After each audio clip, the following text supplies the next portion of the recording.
আজ এমন একজনের পেন্টিং করার সাহস দেখালাম যার কবিতা, গল্প, ছন্দ, গান শুনে আর পড়ে আমাদের সকলের বড় হওয়া। সেটা কখনো কাবুলিওয়ালা ছুটির মতো গল্প, বা তারপর ছেলেবেলা ঘরে বাইরে পোস্টমাস্টার, গীতবিতান, শেষের কবিতার মতো কোনো মন ছুঁয়ে যাওয়া উপন্যাস। আপনারা সবাই নিশ্চয়ই বুঝতে পারছেন, হ্যাঁ, কবিগুরু রবীন্দ্রনাথ ঠাকুর। তবে একটা কথা না বললেই নয়, অনেকেই জানেন হয়তো পেন্টিং আমার প্রফেশন নয় বা কারোর থেকে শেখাও নয়। আমি এই ধরনের পেন্টিং কখনো আগে করিনি, এই প্রথম একটু সাহস দেখালাম। আসলে এটা আমার একটা ভীষণ ভালো লাগার জায়গা।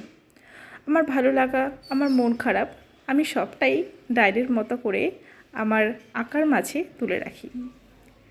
25শে বৈশাখ দিনটা নিজের মতো করে স্মৃতির খাতায় তুলে রাখার চেষ্টা করলাম আমার এই পেন্টিং দিয়ে।